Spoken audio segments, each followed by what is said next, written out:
What's up, Middle Georgia Dog Pound? Welcome to another edition of the Middle Georgia Dog Pound Live. I'm your host, Brian. This is Matt.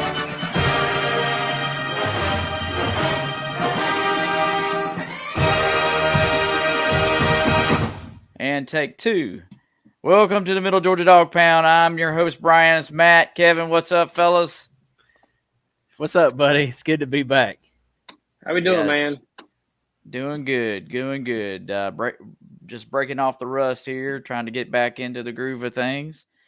Um, Here to recap a great G Day again between the hedges.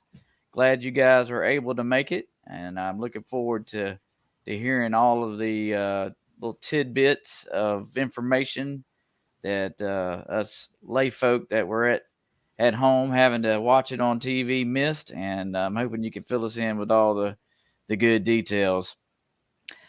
So, just a little housekeeping tidbits, guys. If this is your first time on the show, we would definitely want to hear from you. Make sure you go to streamyard.com/Facebook. Give permission for StreamYard to show your face and profile on the show. We'd love to hear your comments. Love to hear what you have to say about the game on Saturday. Anything that you'd like to talk about, we want to hear from you. Also, in the event that you'd like to be on the show with us, we'd love to have you as a special guest. Hit us up at middlegeorgiadogpound@gmail.com. That's middle GADAWG, spelled like it should be, pound@gmail.com. So, guys, tell us about the game, man. Bring us up to speed. What did you see? What was your takeaways from the game on Saturday? Well, mine was that I expected a slow start.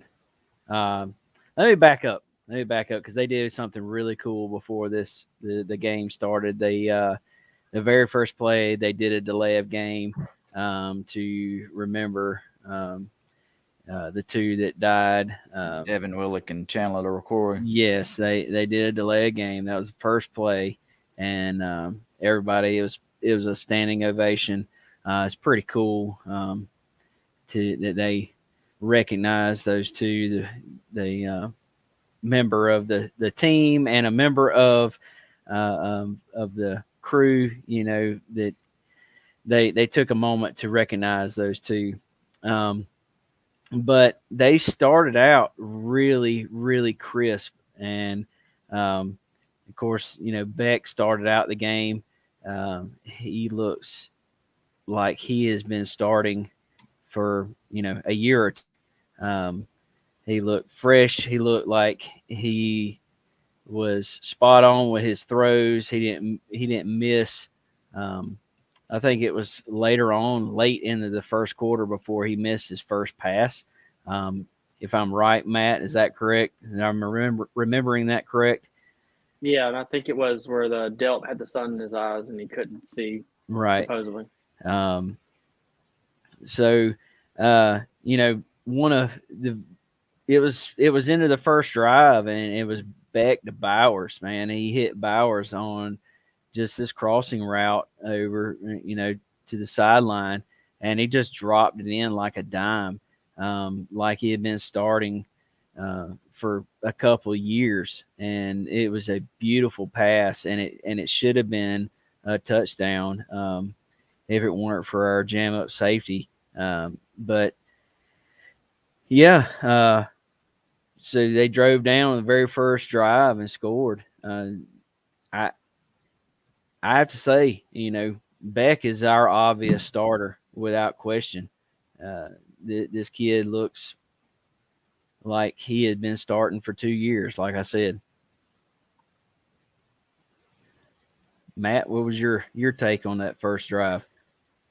So yeah, definitely the first drive I'd say he seemed very comfortable and composed to what he was going to do. I completely agree with you on, like I said, the decision making was definitely there. I don't think anything where he seemed out of sorts or confused. He seemed very comfortable back there. Like he was able to go through all his progressions and see all the open people. seeing the ones that who were had the check down people as well, the ones that maybe you would overlook from time to time, try to make a big splash for the crowd there. So ultimately, we know this game. We come to watch this game. This game's not really. It's for the crowd, for the fans to come and just have a little bit of taste of season. So it gets us kind of over through the summertime, seeing something for us to talk about. It's like I said, it's a glorified practice. It really is. So it's not real, realism. We're not seeing all the plays, not seeing all the guys really pushing 100%. Who knows they're going to be starters, who are already the ones. You see a lot of these guys who were the 2 and 3s who are really trying to push for some playing time. So it was good to see, like you said, the very ease of it. And I know we're going to get a little deeper into some of the play calling stuff later on with some of Brian's questions. So I don't want to take up too much of that right now. How about Muse? How about Muse on that run back after they switched sides? That was the throw right there. Goes all the way down to the goal line. But how about Muse after they scored right after that play there? Muse got the kickoff return. Of course, they weren't playing too heavy on the kickoff returns. They didn't want to get anybody hurt. But Muse impressed me, man.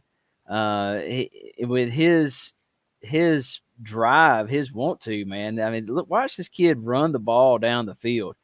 I mean, and he did that all day long. Every time he got his hands on the ball, he was all out, giving it everything he had. I think we're going to see a lot more of this kid as the season progresses along. He has a lot of drive. He impressed me. He's one of the players that stood out the most to me, to be honest with you. So, I mean, you can see here as he's coming up, he could get tackled right here by Nolan Green right there. Right. So Green could have hit him. I think the kicker could have hit him, I think, at some point. So, I mean, once again, I 100% agree with what Kevin just said. Like the will and heart this kid plays with, knowing, hey, he's just like a little, he's like a younger non-quarterback version of Stetson Bennett, right? He's the guy who's on the bottom tunnel pole, the walk-on that no one talks about. He's got to give all he can. He knows he's not the same size as other receivers out there. He knows he's got to show something. So he did it. He gave it all he had. Will that be, when everybody else is playing as hard as they can, though, will it still resonate and show up? No, but I think we'll definitely see this guy out there. I think we'll see him in some relief time. We may even see him in some special teams as well. I don't know what they have in store for him, but they definitely gave him opportunity and he showcased it. So I mean, kudos to the coaches and thank you for him for really going out playing his heart out. Because that's what we want to see as fans going in to see that. He was almost built like a running back. The way I looked at him, he's a stocky fella. Yeah, he's pretty solid. He's like 5'8" supposedly. Mm-hmm. He's like 5'6". He's nowhere near 5'8". He's probably like 5'6". He probably weighs 180 pounds, which is like a brick. He's like a mini me version of what's his name, Robinson, our running back. So right, it's just kind of funny how it kind of looks that way. It's like his thighs were so big. When he ran, he kind of ran like wobbling a little bit. Yeah, he did. To each other. But he got down the field with some speed too, man. I mean, he is not a slow fella. He's got some good hands. I'll get to him. He caught some good passes there. He did. So. He grabbed one from when Gunnar Stockton was playing. The ball was thrown kind of behind him, and he snatched the ball and brought it in. And he almost scored on that play. He took it down to the 2-yard line.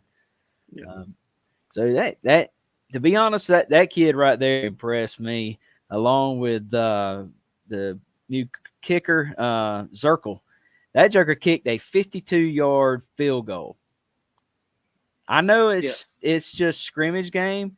That's a long kick, y'all. That is a huge kick. It is.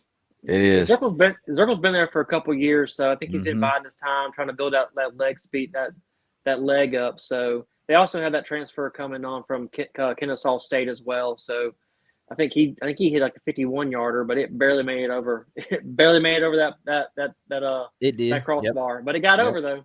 It did. Yep. That's good. We have options. That's really good. Well, I belabored the point long enough, guys. Give us your 1, 2, 3, and why.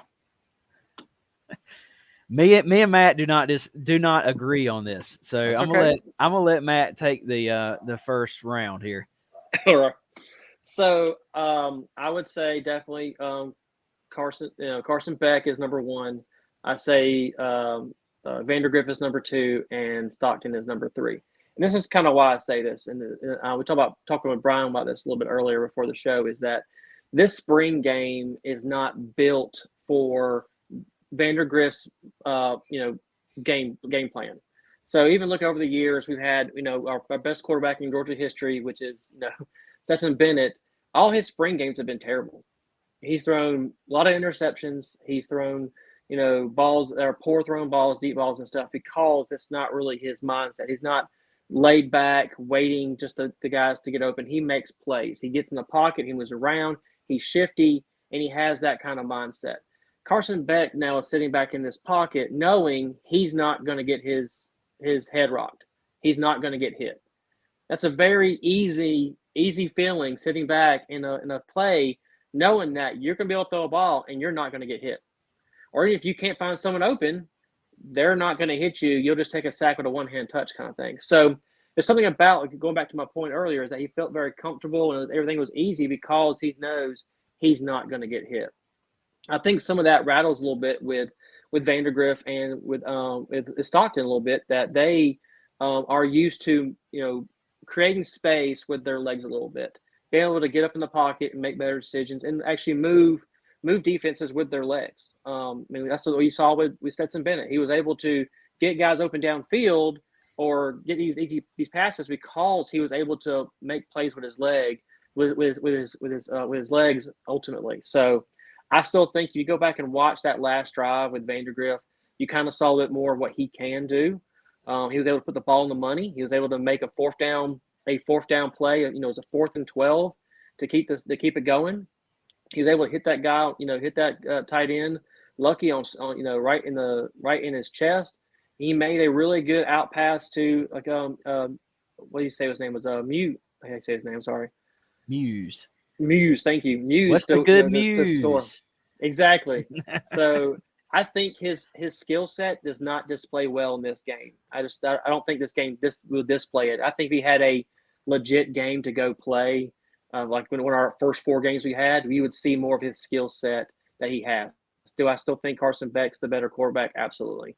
I think he's a lot more seasoned and matured as the quarterback. But I do think Gunner really did not seem comfortable at some points. He didn't get his check downs.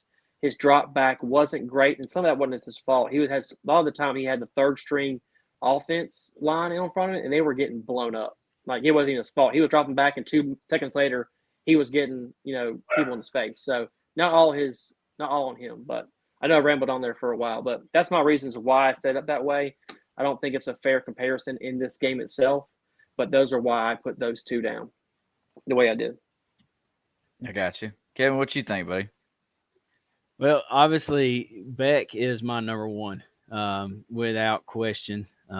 He had the most. I mean, he had over 200 yards of passing, and he didn't even play the whole game. And he just seemed the most comfortable. Like Matt was saying, that this is a spring game. He wasn't going to get hit. But give credit to where credit is due. That offensive line, the starting offensive line, let no one from our defense. And this was 1-1. These were our ones going up against our ones. And our offensive line let no one in the backfield. It may have happened once or twice when they were out there on the field. But our offensive line stood their ground and let nobody through.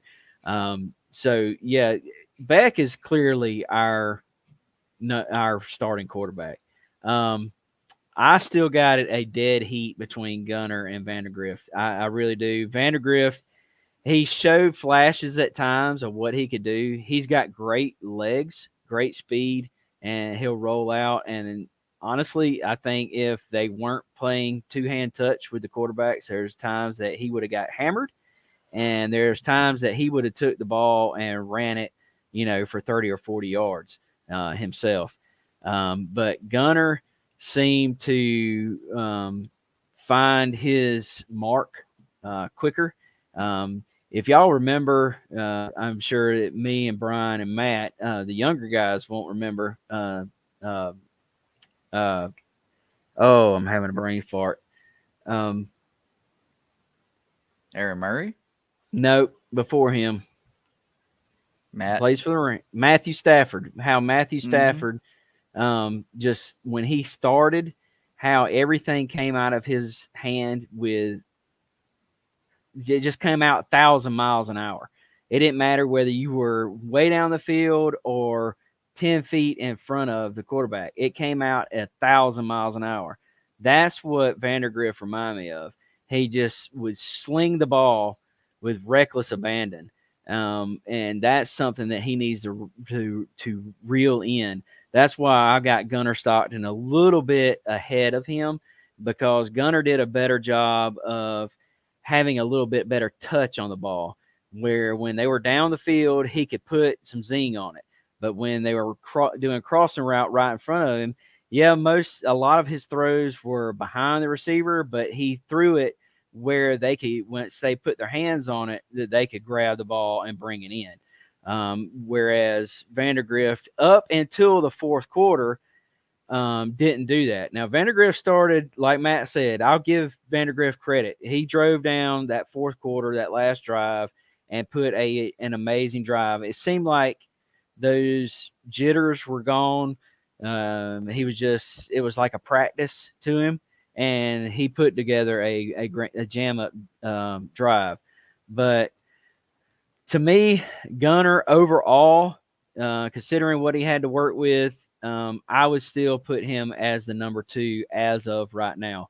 Now, really and truthfully, I would put, if I had to choose, I couldn't choose either of them. I would put them on an even playing field.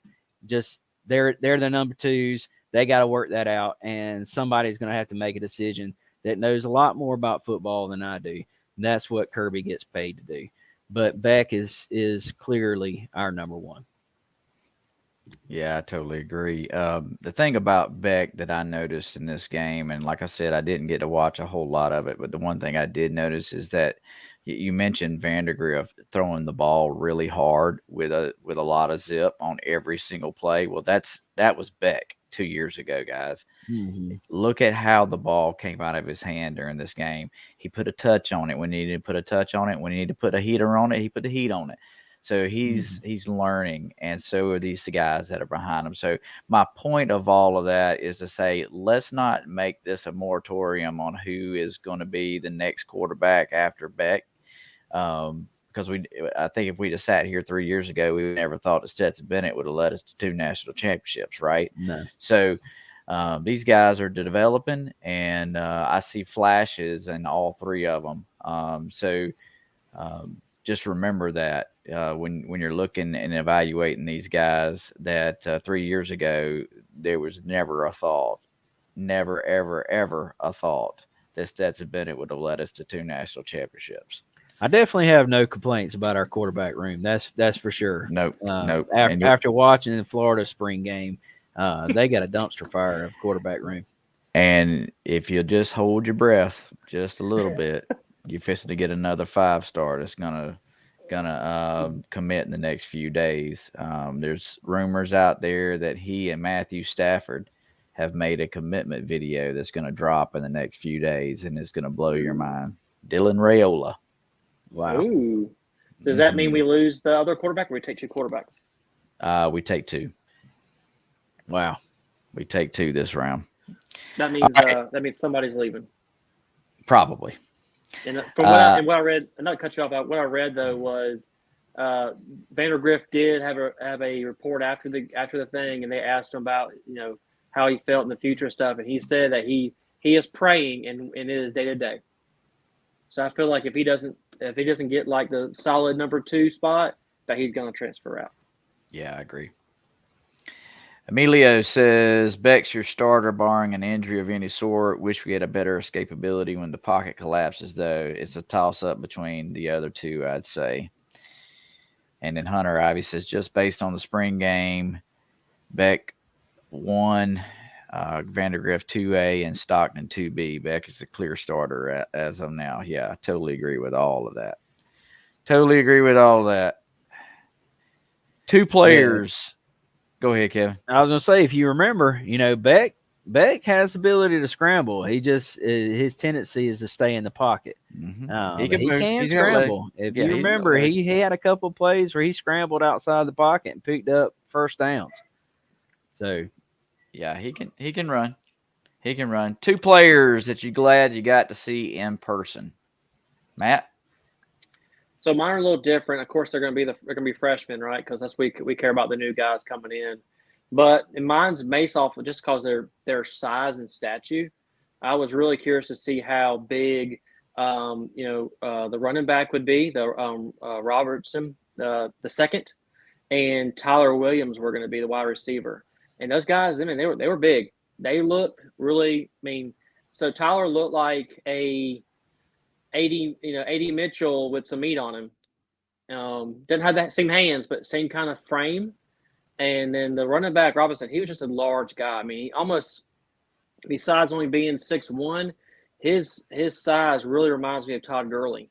I think he'll lose some weight. I know he's 230 right now. I think he'll probably get down to probably closer to 220 by the season start. And that Georgia heat and humidity sweats it off his body.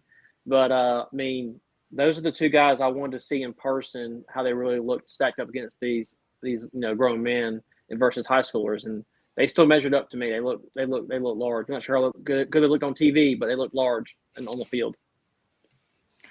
Kevin, what about you, man? I have to go back to the running back Clark. He was one that really stood out. And I'm not sure whether this just because a bunch of our running backs are injured right now. But he's one that really stood out to me, and I'm glad to see the depth in our running back room, because that was kind of concerning to me. But these guys look great, Clark and Robinson. So those two for sure. I was impressed with both of our kickers, because that was one of my concerns. Losing our kicker that has been, he didn't miss many. And so where these two guys come out, it was Zirkle and Badger is the guy that's from Kennesaw State. Those two guys right there, they impressed me. I'm glad that we've got two kickers that come in and hammer the ball from a good distance away. Those are just kind of those two, the kickers are special teams, and sometimes special teams wins games that are close. Mm-hmm. We saw that a couple of times. So, yeah, those are my two. I think for me, Lawson Lucky was the one that I would love to have seen in person. And I'm surprised that one of y'all didn't say that, but I would really wanted to see him, because I've heard nothing but great things out of him. So Kevin, who did not play that you wish you could have seen play on Saturday? I wanted to see Branson Robinson, but he did not play. I wanted to see what he could do with another year under his belt and see how he was going to show up. I really can't think of another guy, but that was my guy that I wanted to see run the ball and see how he was going to stack up this year after a whole year of being in the program. What about you, Matt? I'll stay with the running backs. I wanted to see Milton play. I really think we're going to see we're going to have a dynamic to our running backs that we haven't had in a while. We've had the luxury of having these really good receiving running backs at the backfield, having Swift and having McIntosh over the last 6 years. And now, we don't really have that dynamic right now with the running backs we have in the backfield. So I was really wanting to see. I know Milton has caught the ball before at the backfield. He's done fine, but not the same kind of, flexibility and change, and change of direction like McIntosh has had. So I was kind of wanting to see some of that extended out in the spring game, but didn't get that because he's injured as well. Mr. Glass. For me, it was Andrew Paul. That's Yeah. who I want to see. Yeah. I cannot wait to see him on the field. It's going to be amazing. All right, 2 players. Give me 2 players, 1 offense, 1 defense who flashed. Can I do 2 for both sides of the ball? I don't care. That's fine. So for me, 2 on defense. Walt Hour was a beast. You didn't hear his name very much, but if you go back and rewatch that game, he has taken up double teams and triple teams the entire game. So go back and watch it. I know we're all boohooing about and getting frustrated about Bear, but that Joker, if you watch that game, he was mauling people, and they had to double and sometimes triple team him. And this is his 6th year, so he's going to be one of those guys, like who we have a few years ago that was with JD. Oh my gosh, his name just escaped me. That's terrible. Who came back and played for his senior year as well, all defensive line, and got drafted in the 1st round. I really see that for Wallauer. I think he's going to be a beast in the middle for us. Him as well as I think it's Damon Wilson, the new guy. He was all over the field. He was putting pressure on the quarterback. He was eating up that left tackle the entire second half.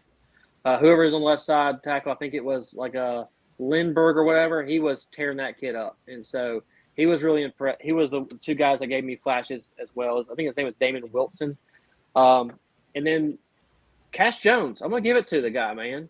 He kind of like Muse, or what do you say his name is? Yeah. Same kind of thing. We had the running backs go down, and this guy he's some of that. You're talking about a second ago.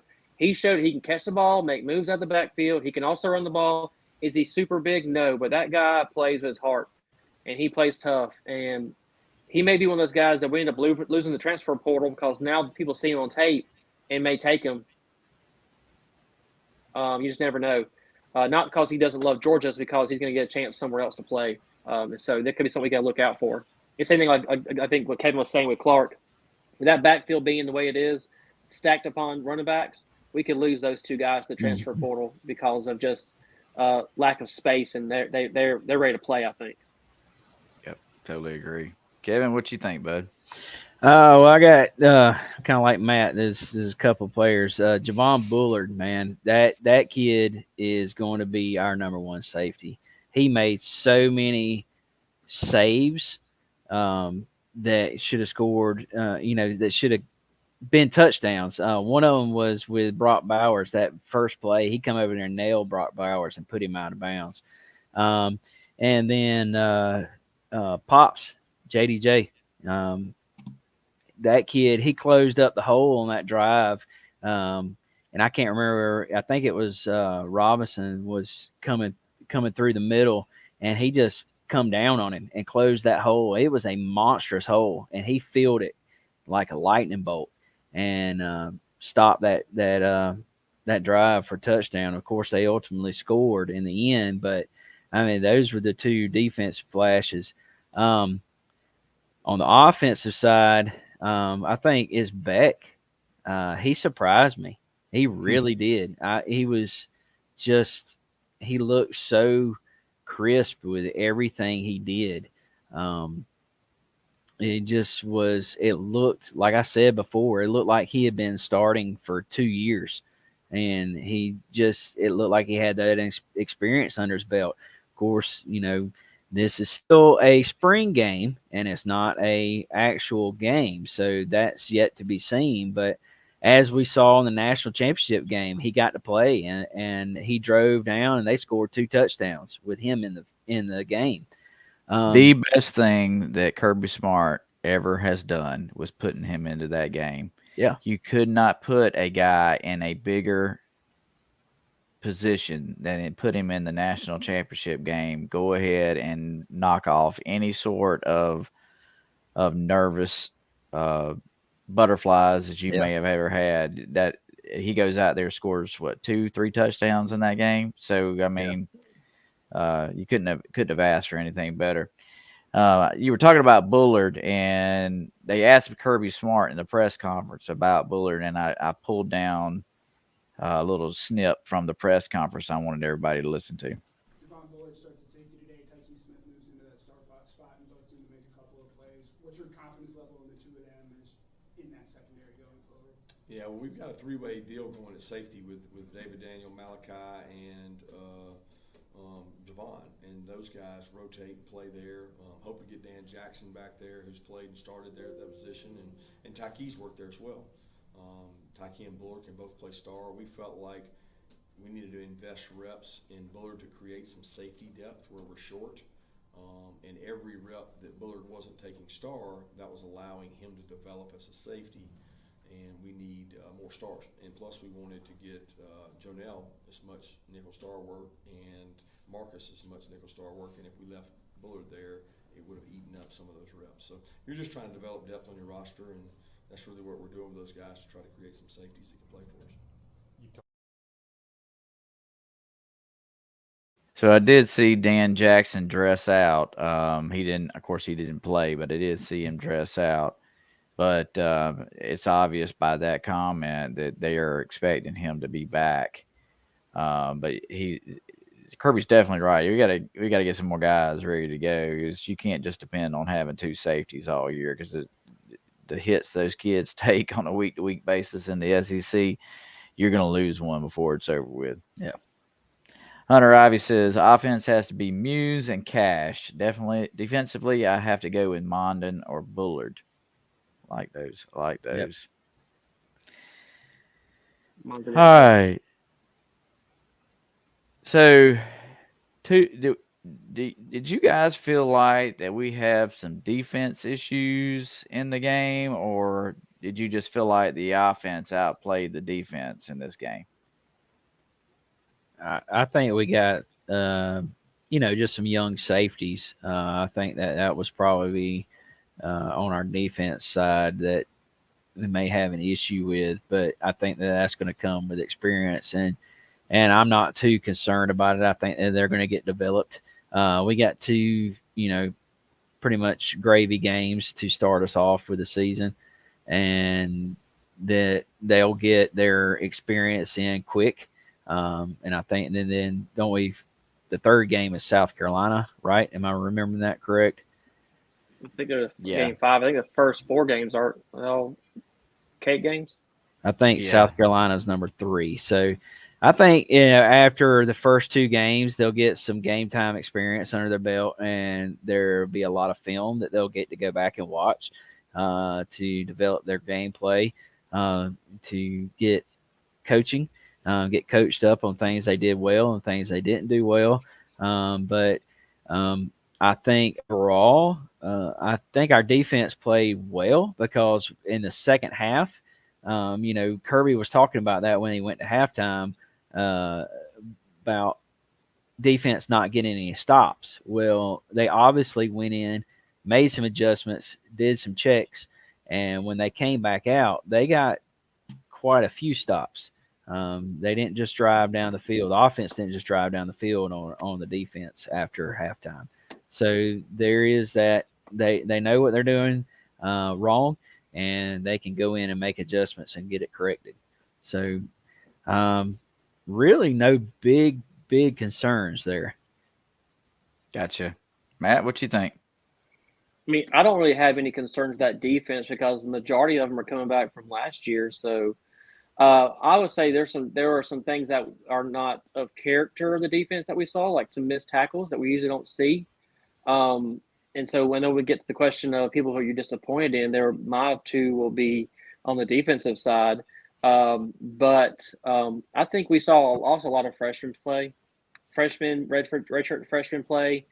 And they gave a lot of the guys, a lot of the scout team guys, chances to play as well. So I don't think it was so much that they were struggling on defense, but when you spread out your defense to 2 separate teams, you're not, you don't have all the ones playing against, at the same time all the time. They kind of spread them out. So, well, I'm not worried about defense. Yeah, you guys know I listen to a lot of podcasts, and that was one of the things that was some feedback that I listened to, especially Greg McElroy, I guess, on him and on his podcast that they do on a daily basis, he was talking about how the defense looked sloppy and that maybe the offense was going to carry the team for this year, which is kind of not the normally for Georgia teams. And I don't know. I mean, I don't see that we're losing that many people off the defense now. I mean, we're going to get in and talk about the Bear Alexander thing. Obviously, that's a hit to our defensive line. Because he started in the national championship game. So that's a starter that goes away, right? But there's plenty of depth behind him to fill those holes. So I was just curious on what you guys saw on the defensive side of the ball and whether or not you felt like there was an issue that we need to be concerned about. Yeah, I don't think they're trying to hit hard and stuff either. Too. I don't think they're trying to light guys up. They weren't doing a bunch of super. I mean, they were doing some pressure, but not like a lot of blitzing and stuff. They knew they couldn't sack the quarterback, so I don't think you're getting all the defensive plays, the play scheme that they would normally do. I got you. Well, Matt, go ahead and take that question. I know you alluded to it. Who were you most disappointed with, and why? So my ones I'm disappointed with, honestly, were David Daniels and Malachar Starks. They seemed to get pushed around. They seemed to be lost, and that's surprising for Starks, who had a lot of playing time last year. But I mean, he was getting bulled down. He seemed kind of sorts at some points. It was just kind of like almost what Kevin was saying. He had to have Bullard kind of get us back on a lot of plays, and so I've never really been. And it's not that I'm just like the kid. I mean, I don't think that David Daniels is a starter for us. I've not seen it on the field. He may be one of those guys that it takes 3-4 solid years of playing before he actually can be a big time contributor. I just don't know. It's kind of the way with Chris Smith. He needed 3 years sitting on the bench before he really his redshirt junior year, and he really took off. And so I think he's just that guy. I've never been impressed. Every time he comes in and relief help last year, always seemed to get beat. He always seemed to be the one who's always getting scored on back there. And so I was really disappointed in that. And they seem to be high on him as too deep. And so I'm just kind of surprised with that, to be honest with you. And in Starks, they just didn't seem like he was all in the game, which is fine. I get it. It's a spring game. Don't get hurt. I don't want you to get hurt for nothing. Yep, totally agree. Kevin, what you think, buddy? Mine was Oscar Delp. I was surprised. He had like just a couple of big catches, and then I don't know whether he got dinged, and then his mind just wasn't right after that. I'm not sure what happened to him, but there was multiple throws that were right in his hands, hit him in the numbers, and they just pop out. Throw where it's where he can only get the ball and he just drop it. Is definitely not. Brian and I had talked about this. He last year he looked like another Brock Bowers. This year in the spring game, he did not. He looked very, very unsure of himself. Very just weak-handed. He couldn't hold on to the ball when it was thrown to him. I don't know what was going on with him. I'm not sure if he just got dinged early in the game and then just didn't feel right from that point on. I'd heard he put on like 30 or 40 pounds. I mean, that could be part of the issue too. You're not as nimble as you were before with 40 extra pounds, right? Yeah. So, well, it wasn't just that. It was just his hands. Gotcha. His hands were not as sure as what they were. I got you. I'm lucky he looked like a little Browers out there, didn't he? Yeah, he did. Gotcha. Looked just like him. So does this look like your typical Bobo offense, Matt? No, it looks like the Monken offense to me. Yeah. I mean, I'm watching it. I didn't see, and people are going to say that crap, and people are going to say that stuff this year. We're going to prepare for it. We're going to watch these games, and then there's going to be somewhere we're not moving the ball like we should, and we're all going to there goes the Bobo offense. We got to remember that same crap happened with Monken. When we watched Monken, same kind of thing where we'd go 3 and out a few times, or watch the Missouri game again. I mean, we can't keep that. If you watch the game again and watch those plays, he is running the same offense that Monken did. So I'm not. I mean, he's throwing some of his old stuff in there too, which is fine, but which is good. I think I like the running backs, and I like the quarterback under center sometimes. I'm Mhm. fine with that. And you saw that. We don't see that in the past. Mhm. So, but I think it's like 85% Monken's offense. So I think it's the same to me. Looks the same. He throw any surprises at you that you were kind of surprised they ran that play during the spring game? Not really. Gotcha. Nothing that stood out to me really. Kevin, what about you, bud? This I agree with Matt. This looked like Monken's offense. And they alluded to that. I went back and rewatched the broadcast, and they had interviewed him, and he says, there was no reason to change anything. Why do you want to change something that's working? And why do you want to throw a wrinkle in there that these kids have to relearn? And so, Bobo was under Monken, and he was right there in the booth with him.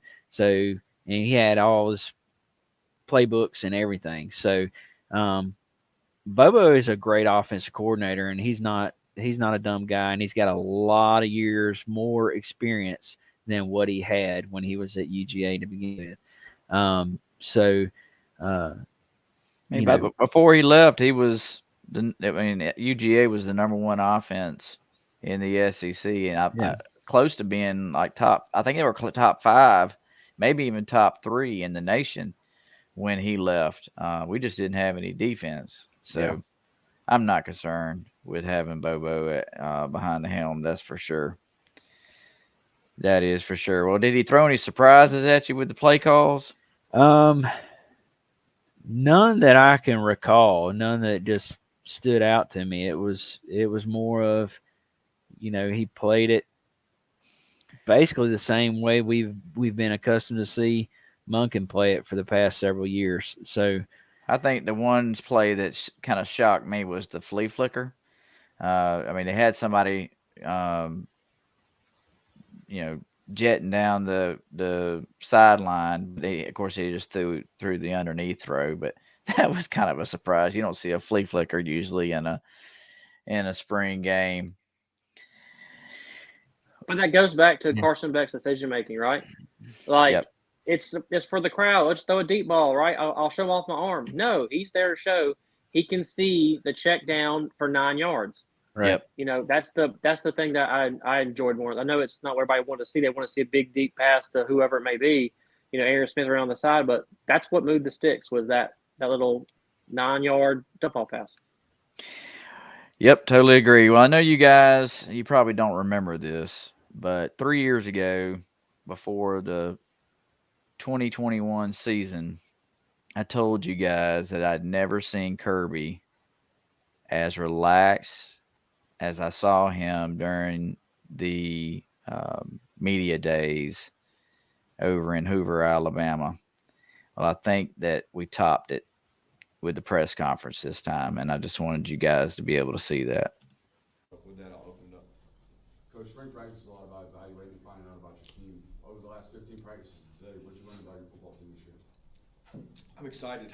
I've always said, we're built to sustain here, and that's my motto. Like, we're not trying to be a one-hit wonder. We want to put a really good football team out there each year, and we're well on our way to doing that this time. We've probably got the most cohesive unit we've had in terms of the guys love being with each other.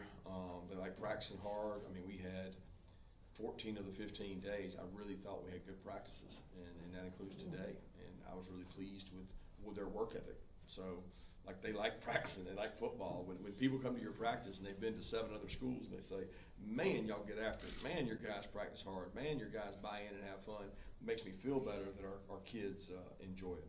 So what you got to see live? I thought that was pretty poignant to how he felt that the spring game went, and I felt like it went great. Definitely, you had some flashes on defense, some great plays on offense, and you got to see some talent displayed that we hadn't been able to see with like the Muse kid, our kickers like Kevin's was talking about. And so you can see that the depth is there and it's sustainable for more than just a one-hit wonder like the LSU's or the Clemsons or whatever. We were able to sustain this year after year, and that's why we're adopting the motto this year to foresee 3. And that's the dog pound is foreseeing that we're going to go for 3. I honestly believe that we will be in the hunt at the end of this year. No doubt we'll be in the playoffs. It's just a matter of whether or not Ohio State, USC, and whoever that 4th team is can put it together. But I can tell you, if you guys aren't paying attention to the tea leaves and listening to what's going on, when you hear Paul Feinbaum on his show say there's a problem in Alabama, that's when you start really, your ears start perking up, because Paul Feinbaum is an Alabamian. He covered Alabama for years and years and years and years. And when he says there's a problem in Alabama, everybody better listen up, because there's a problem. And we all saw it last year, but you're really going to see it this year because they got no quarterback. Yeah. Got no quarterback. All right. Well, let's transition. Oh, you go ahead, Kevin. I was going to say, you were speaking of how calm Kirby Smart was. I don't know if y'all saw the press conference. It was just a press interview during the spring game in the middle of the field. I'm talking about he was just even keeled, just across like this, and just kind of explaining what was going on and answering her questions, and he was never bothered, never got amped up, never wavered from his tone of voice. It was just even like this. So Greg McElroy had her on his show, and I listened to her, and she's like, yeah, he was in a great mood the whole day. And she's like, I told the guys, hey, when we do this walk along with Kirby, I think it's going to be great. He's in a great mood today. So she's like, I've never seen him like that. I'm like, yeah. There's a reason why. Yep, absolutely. Well, guys, let's transition on, man. I know we got to talk about it, and I don't want to talk about it, but we got to talk about it. Let's talk about Bear Alexander. How surprised were you guys to see that? I was really shocked, to be honest with you. I don't know about Matt. I was kind of shocked. I had told Matt when I got to Athens, we started talking back and forth, and I was like, nah, he's not going anywhere. He's just testing the waters. And Matt was more on the other side. He's like, no, I think he's leaving. He said, but I'll let you express your feelings, Matt. But mine was that he wasn't going anywhere, but here he is. And I thought he was just kind of feeling out and testing the waters to see what was out there, and he was going to come back. But I guess I was wrong about that. No, and I think that the initial for anybody, usually their first reaction is that, like, man, such a surprise. Like, this guy really, had a decent, freshman season and had a really good game the last game of the year in the national championship. Oh, the foreseeable future looks great. It looks promised, right? But then if you go back and take a second and think back about just this guy's in general, his high school career. He was in 4 or 5 high schools, right? Mm-hmm. And I know some of it's because of his guardian moved, right? But then some of it wasn't. It was just him changing, almost like he's a missionary. He's a missionary player, right? Like a journeyman. He just next one, right? And so it's the same thing now. Like, he's got something, he's got a ring, he can say, and now move on to the next thing because I didn't get my way. When these guys sit and say, hey, I'm top dog. If you don't want me, I'll find someone who does want me. And it's like, I think it's like something same thing with Burton. Burton was the same kind of thing. The guy was in 3 high schools in his 4 years in high school. Why were we surprised that he left to go somewhere else because he didn't get his way. He wasn't the top dog. And so, I mean, yes, I'm surprised because you would think people would love that culture there of winning. But at the same time, they have so many different influences coming from in their ears, from their friends from school to adults who are trying to live through these kids, to agents and all these stuff coming to them, telling them how great they are, and that there's always greener grass somewhere else. So if you don't have a solid foundation of some good guidance and from an outside source like a parent or a guardian or some kind of of influencer that's a solid level, then you're going to do this kind of thing. Yeah, and I follow him on Instagram, and there's nobody that goes live on Instagram more than Bear Alexander. I mean, 3 or 4 times a day he's going live. And when I saw him purchase that Porsche Cayenne, I realized, oh, we got a different guy here than what we've ever had. Because you don't see that kind of stuff going on the Georgia roster. You know, if these guys are driving cars, they're not flashing it, right? Yeah. And he's flashing it. And so um, when I heard all of the rumblings back in January about him wanting to transfer, wanting him to test the waters for more NIL money, I had a feeling that it was coming.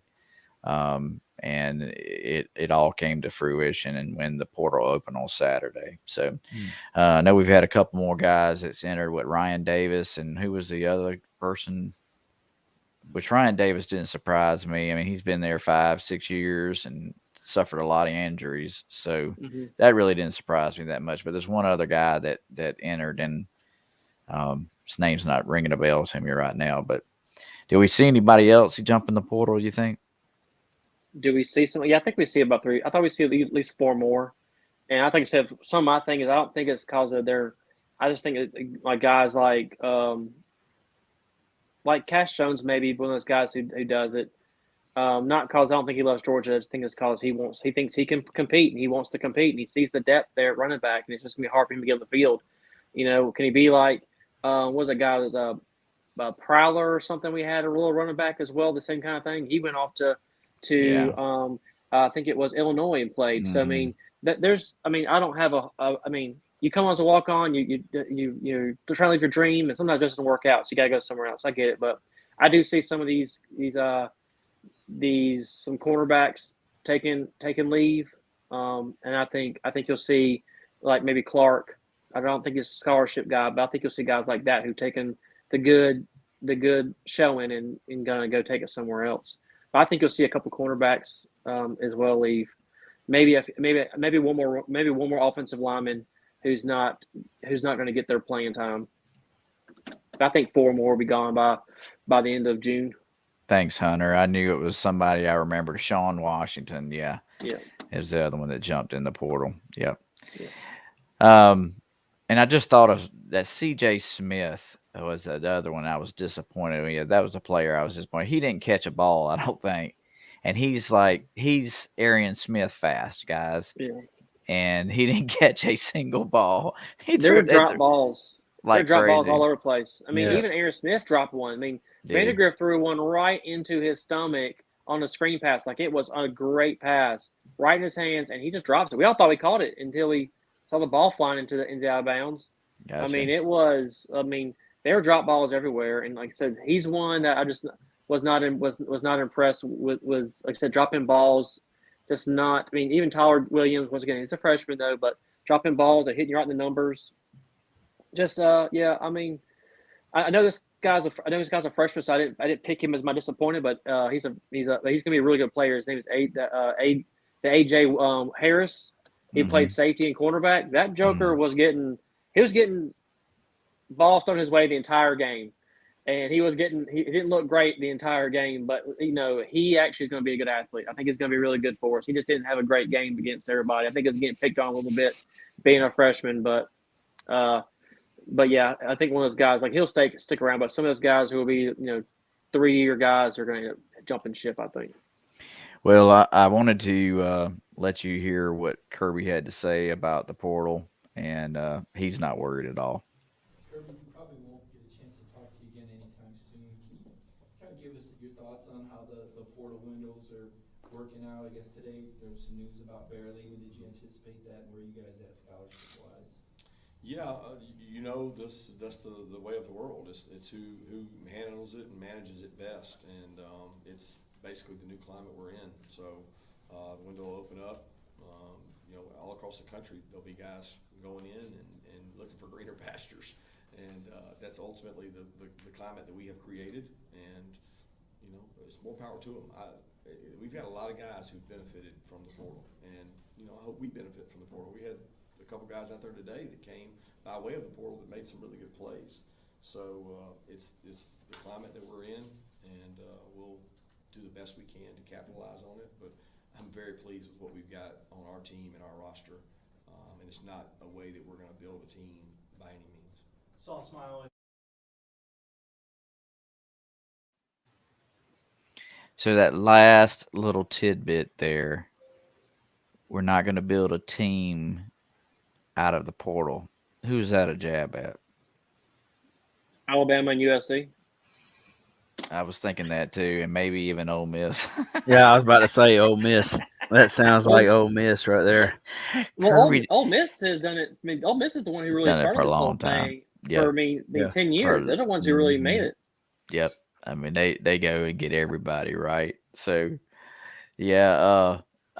Kirby never USC. says anything without a meaning behind it. Like they asked him in that other video, they asked him about there was another video I was going to upload. They asked him about Muse and said, "Hey, where's this guy coming from?" Blah blah. And he's like, "Well, Muse has been doing this all last year. I mean, he was doing it against the best defense that we had, in the nation last year, and he's making plays and doing all these things. And just like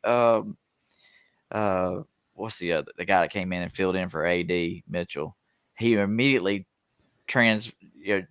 pivoted and went to him. I can't think of his name now. It wasn't Bell, was it? Yeah, Bell. He was talking about Bell. Yep. Yeah, Bell had an amazing catch in the spring game too. Yep. So he immediately pivoted and started talking about Bell, and so I just think he has a reason behind everything he says. He just doesn't get up there and ramble. It's pretty poignant. Well, guys, you guys have any final thoughts? I know that we got to see the transfer of the guard with Mr. Boom there. Yeah, poor fella. He was so scared when Yes, he was. everybody was cheering. I felt kind of bad for the young fella, but I knew it was coming. I don't know if y'all saw it when they had Q there with, and I don't know if Brian went back and watched. They had Q there with the national championship. He's watching in his room, and Boom was in the background. And at that point, I pointed out to everybody there that we were watching the game. I said, "There's the new Uga right there," and sure enough, there he is. Mm-hmm. Yeah, he obviously has some hip issues because I saw the handler carry him out onto the field. You talking about Q? Yeah, he does. He's got some hip issues, so that was obvious. Well, when they get older, even my Bulldogs, they're older now, and their front shoulders get stove up. It's not so much their back, but it's the front shoulders, and they get to limping. That's what both of my Bulldogs are doing now. They've gotten older. So I think that's where they were at, and they just knew that he wasn't going to be able to travel well. So yep. Let's catch some final comments here. Daddy says Kirby is confident with him, so we need to be okay with him. I'm not sure who he was talking about, but probably Bobo. Yep, probably. And then Dad says very surprised, but there's always someone to take your place. I guess he was talking about Barry Alexander. He must be a little bit behind on the YouTube video. Yep. That's fine. That's fine. Well, guys, any final thoughts before we jump off here? Going to be a long hiatus without some football, guys. I've been watching a lot of YouTube replays of the old Rose Bowl and the Peach Bowl, and of course both national championships. But any final thoughts before we jump off? Like I said, I'm very pleased with where we're at. I'm very happy with how they performed. I think everybody's concern was with the quarterback situation, and for me, that put that to bed. Seeing how well Beck performed and seeing how well really Vandergriff and Stockton both performed. They still are inexperienced, but they haven't had any gameplay time like Beck has. But to me, I was very happy to see that how well and crisp that the quarterback situation has transferred from Bennett to Beck. Matt, any final thoughts? I'm really excited and probably looking for our outside linebackers this year. We have a lot of youth there, and we haven't had it in the past. We've had some stellar guys from Aziz to Nolan Smith to just keep stacking them up there. All those guys who've been there for years who built those. So we're gonna have a lot of new faces coming in. Just want them to stay healthy because we had issues of health last year with the outside linebackers, and so I'm looking forward to the new faces and seeing what these guys can do to get to the quarterback this year. That seemed to be somewhat of a little hesitation for us last year. So I hope everybody thinks our defense isn't very good, so they'll allow us to come rushing in instead of getting rid of the ball in 2 seconds. Yep, absolutely. Well, guys, I appreciate you guys coming on and filling us in on what we missed in person at the game. I wish I could have been there, but priorities. Got to take those prom photos for my daughter, So, yeah. So thanks so much for sharing your insight, and I can't wait for another season with the Dogs. And we are 4-3. We'll send this thing out right. So, guys, we'll be back.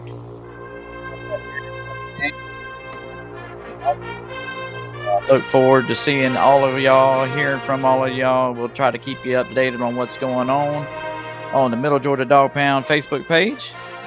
But until the season begins, I'm Brian. It's Matt, Kevin. Go Dogs. Go Dogs.